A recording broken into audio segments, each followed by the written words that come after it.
शालिनी अली जी एक मिनट, शालिनी अली जी मेरा सवाल सुन लीजिए प्लीज।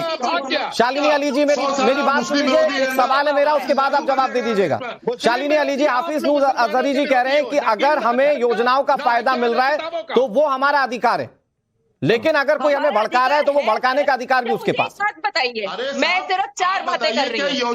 लार्जेस्ट माइनॉरिटी मुसलमान है, अपने आप को माइनॉरिटी मानना कब छोड़ेगा? 2300 करोड़ रुपए जो फितरा का शालिनी अली आप सुन पा रही हैं मुझे या फिर सिर्फ अपना ही बोल रही हैं? प्रयोग करके मुसलमान मुझे क्यों नहीं काम कर रहे हैं? ज़कात का पैसा कहाँ जाता है? ऐसे मौलाना और ऐसे मस्जिदों में बैठे हुए मौलाना उन पैसों का दुरुपयोग करते हैं। हम माइनॉरिटी है, कब तक अपने आप को माइनॉरिटी मानेंगे? कब तक हमारी तालीम के ऊपर, पढ़ाई और लिखाई पे खर्च नहीं करेंगे? हमारे खुद के कौम के, हमारे खुद की कम्युनिटी के लोग पैसा खर्च कर रहे हैं, हमें सरकार के ऊपर डिपेंडेंट होना होता है। मोदी सरकार ने किसको राशन नहीं दिया? किसके पैसे नहीं दिए? योगी आदित्यनाथ मुसलमानों को महाभारत की धमकी दे रहे हैं, वो आपको याद नहीं आता है? शर्मा है या ये कोई और है?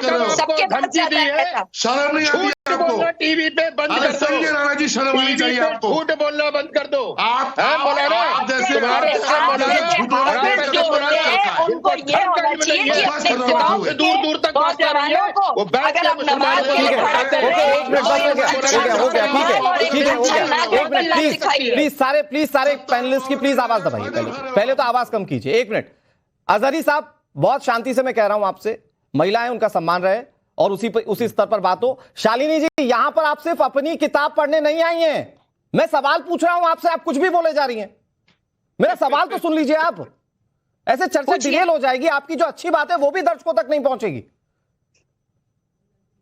मेरा एक बहुत छोटा सा सवाल है शालिनी जी, कुछ सेकंड्स में जवाब दीजिए, फिर मैं दानिश भाई के पास जाऊंगा। शालिनी जी, मेरी एक छोटी सी बात, ये वो कह रहे हैं कि हमें योजनाओं का फायदा मिलेगा क्योंकि हम नागरिक हैं, मिलना चाहिए हमें, लेकिन फिर अगर कोई भड़काएगा तो भड़काने वाले का साथ दे देंगे। आप क्यों भड़क रहे हैं? आपको कौन सी योजना है जो आपको नहीं मिलती है? सरकार कौन सा साथ नहीं दे रहा है? सरकार कौन सा मुसलमान है आज इस देश में जो अपने आप को असुरक्षित मानता है, सिवाय वो जो असदुद्दीन ओवैसी साहब के साथ है और वो कट्टरपंथी लोग जो इस देश को अपना नहीं मानते हैं। हम सिर्फ इतना कह रहे हैं कि आप इस देश के नागरिक हैं, लकूम दीनकुम वलियदीन। आप इस देश के जितने भी कानून हैं उन्हें आप फॉलो करिए और आप साथ ही साथ में अपने धर्म को अगर आपने पालन करना है आप उसका भी पालन करिए। पर आप सरकार के ऊपर ऐसे सवाल नहीं उठा सकते, ऐसे प्रश्न इसलिए नहीं उठा सकते क्योंकि आपने देखा है कि सरकार ने लोगों के खाते में पैसे डाले बिना ये देखे कि वो चौधरी शर्मा है या वो मलिक है या वो खान है। क्या असदुद्दीन ओवैसी ये सब कुछ सिर्फ 20% को अपनी तरफ करने के लिए कर रहे हैं? क्या ये सिर्फ चुनावी है? क्या सब कुछ ये डर जो बैठाया जा रहा है ये सिर्फ चुनाव के लिए? बिल्कुल, इसमें तो कोई दो राय ही नहीं है।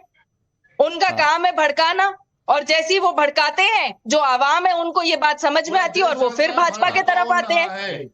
ठीक है, दानिश कुरैशी जी जवाब दे दीजिए।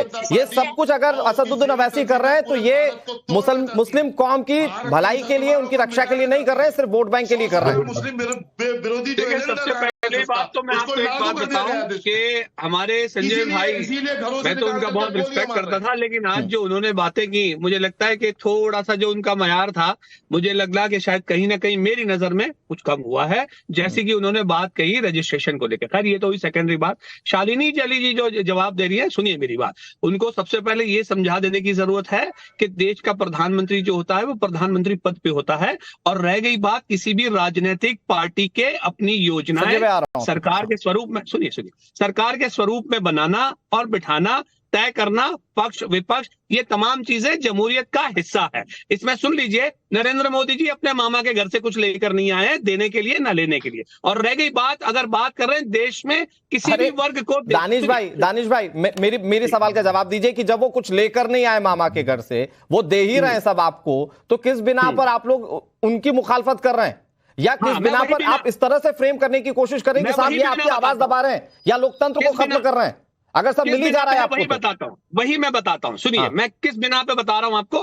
देश में लोकतंत्र जो है उसका पैरामीटर्स जो है हमारे पास, नागरिक के तौर पे जिसकी जैसी सिचुएशन है, जिसके जैसे हालात है, उसको मजबूत करना। 20 सेकंड आपके संजय भाई, फिर उसके बाद मैं अजहर जी के पास जाऊंगा। संजय राणा जी 20 सेकंड। बस ये बहुत एक अच्छा प्रश्न उठा। जब आप सरकारी योजनाएं जो पैरामीटर्स बनते हैं नागरिक के तौर पे, ठीक है दानिश भाई आपका जवाब दे रहे हैं, मेरे पास लास्ट 20 सेकंड है। संजय राणा जी प्लीज जल्दी से, फिर मैं हाफिज जी के पास जाऊंगा। मैं अपनी बात खत्म कर लूंगा, क्योंकि दानिश भाई इसके बाद दोबारा कभी इस चर्चा में इस सब प्रश्न को नहीं लाएंगे। रजिस्ट्रेशन भैया RSS का रजिस्ट्रेशन नंबर ले लीजिए 008D001839 अंडर सेक्शन 1860 से रजिस्टर्ड है, जो नागपुर में रजिस्ट्रेशन है म्युनिसिपल कॉर्पोरेशन में। तो जरा जाकर के दुरुस्त कर लीजिए।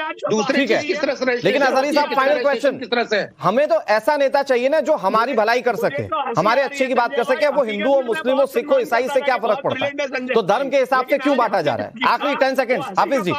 मुसलमानों ने आज तक अखिलेश यादव को, मुलायम सिंह यादव को, मायावती को, राजीव गांधी को, इंदिरा गांधी को, सोनिया गांधी को और नरेंद्र मोदी को नेता ही तो माना है। किसे माना है मुसलमान को नेता, बताएंगे हमें आप?